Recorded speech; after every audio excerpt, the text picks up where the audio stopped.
ये प्रक्रिया है एक सुप्रीम कोर्ट की, क्योंकि जो सॉलिसिटर जनरल हैं उन्होंने सुप्रीम कोर्ट चीफ जस्टिस से कहा कि भाई मुझे कुछ बातें करनी हैं, मुझे उसके लिए वक्त दिया जाए।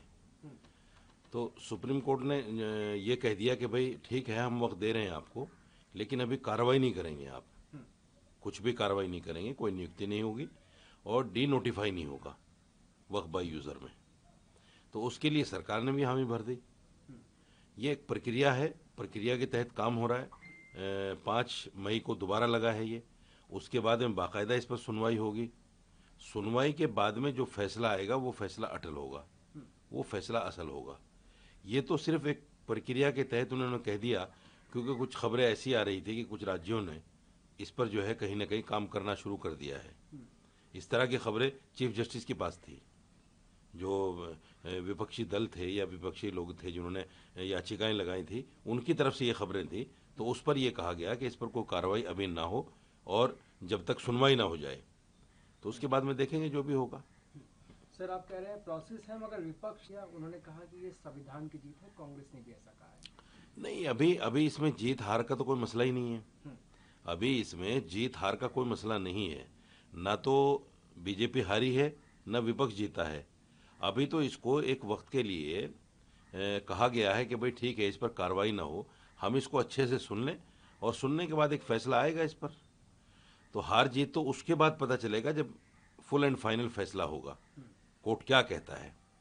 लेकिन भाई ठीक है, जिन लोगों ने याचिकाएं लगाई थी उनके लिए ये भी बहुत बड़ी बात है। सपोज कीजिए एक आदमी को फांसी की सज़ा हो रही है और उसको कह दिया जाए कि भाई 5 दिन और तुझे ज़िंदगी के मिल रहे हैं, तो उसके लिए तो खुशी की बात है ना कि 5 दिन और मिल गए, ये बड़ी बात है। तो ये जो लोग हैं जिन्होंने याचिकाएं लगाई हैं, उनके लिए तो 5 मई तक का भी ये टाइम मिल जाना, ये भी स्टे लग जाना, इसके लिए भी मना कर देना, उनके लिए बहुत बड़ी बात है। क्योंकि जो इनके पीछे इनके अनुयायी हैं, जो इनके मानने वाले लोग हैं, उनको भी तो कोई जवाब देना है इनको। इन्होंने उनको ही जवाब दिया है कि हमें कामयाबी मिल गई है और हम जो है सुप्रीम कोर्ट ने हमें सुन लिया है और संविधान की जीत हो गई है। इसमें ऐसा कुछ भी नहीं है, अभी खुश होने की ज़रूरत नहीं है। जब फुल एंड फाइनल फैसला आएगा तभी कुछ पता चलेगा असल क्या है। सर, कर्नाटका हाई कोर्ट ने सरकार को फटकार लगाई। उन्होंने कहा कि सुप्रीम कोर्ट में मामला चल रहा है वक्त का, तब भी आपने प्रोटेस्ट होने की अनुमति क्यों दी सरकार को, जो है फटकार लगाई थी। बहुत अच्छा फैसला है। देखिए, जब सुप्रीम कोर्ट में मामला चल रहा है, याचिकाएं लग चुकी हैं, सुप्रीम कोर्ट ने उसको अटेंड कर लिया है, तो फिर जो लोग उकसाने भड़काने का काम कर रहे हैं, कार्रवाई उन पर भी होनी चाहिए। जितनी भी जो ऑर्गेनाइजेशन है जो मुसलमानों से कह रही हैं बाहर निकलो, या जो विपक्षी पार्टियां हैं वो कह रही हैं कि बाहर निकलो, सड़कों पर प्रोटेस्ट करो, तो उन पे तो कार्रवाई होनी चाहिए। ये तो बहुत अच्छा फैसला है, इसका तो स्वागत करना चाहिए। आप देखिए, मुसलमान मुर्शिदाबाद में बाहर निकले, दंगा हो गया, मुर्शिदाबाद में संपत्तियों को नुकसान पहुंच गया।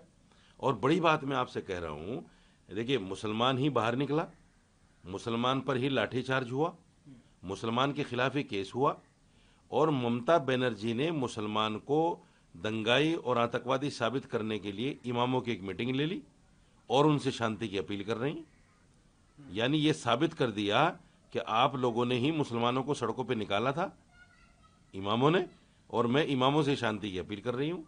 अगर आपको शांति की अपील करनी थी तो तमाम धर्म के लोगों को इकट्ठा करती। मुसलमानों के ऊपर तो टैग लगा दिया आपने। जब इमामों को इकट्ठा करके बोला शांति रखो शांति रखो, तो इसका सीधा मतलब ये हुआ कि इमामों ने निकाला था उनको। तो हर जगह से मुसलमान को बदनाम करने की जो नापाक साजिश कांग्रेस और उसकी दीगर पार्टियों की तरफ से हो रही है, इस साजिश को मुसलमानों को समझना चाहिए। कर्नाटक हाई कोर्ट का ये फैसला बहुत अच्छा फैसला है, और मैं तो समझता हूं कि हर स्टेट में हाई कोर्ट में जाएं लोग और इस तरह के फैसले दिलवाएं। बाकायदा सरकार को बाध्य किया जाए कि इस तरह का कोई प्रोटेस्ट जब तक ना हो, जब तक सुप्रीम कोर्ट इस पर कोई फैसला ना दे दे। दूसरी बात, सुप्रीम कोर्ट का फैसला आने के बाद भी जिस तरह के प्रोटेस्ट होते हैं, ये प्रोटेस्ट तो संवैधानिक हो ही नहीं सकते कि आप आग लगा दो, प्रॉपर्टियां जला दो, किसी की जान ले लो। प्रोटेस्ट तो वो संवैधानिक होता है जो बिल्कुल शांति के साथ, अमन के साथ, सुकून के साथ कहीं बैठकर किया जाए। किसानों ने भी किया, कोई किसी तरह का झगड़ा नहीं हुआ, कोई परेशानी नहीं, कोई आगजनी नहीं हुई।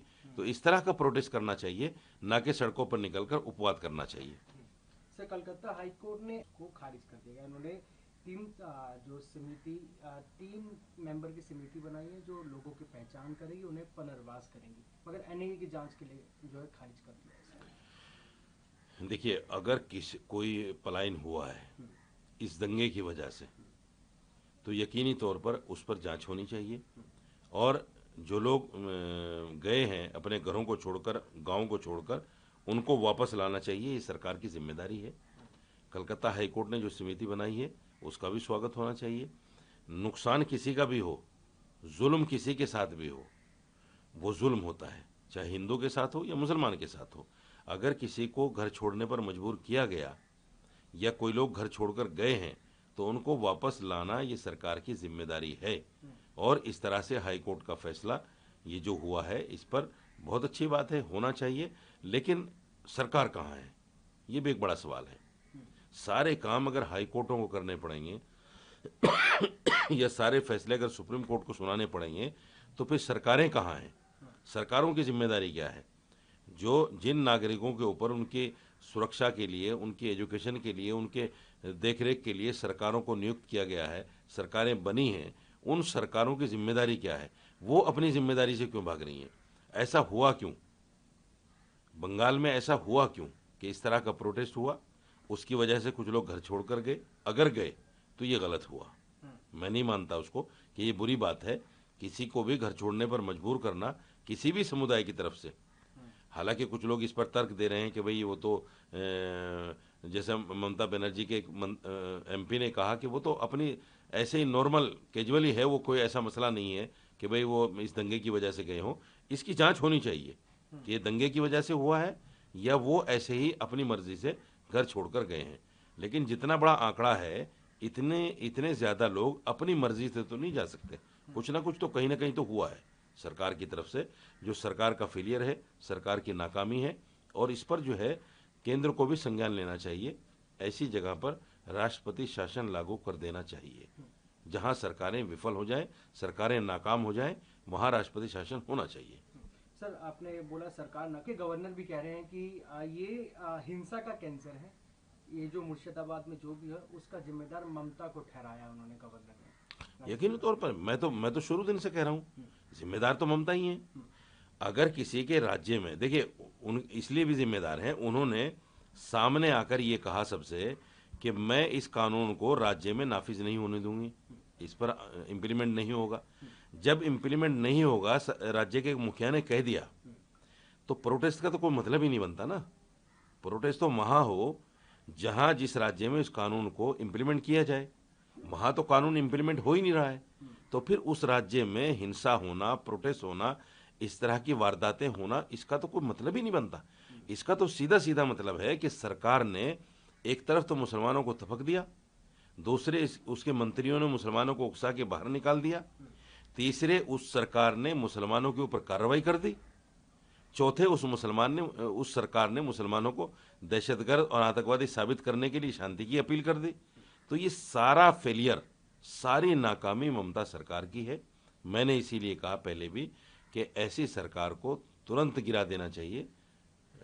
राष्ट्रपति शासन वहां लागू होना चाहिए, जो आदमी नाकाम हो इस तरह के दंगे रोकने में।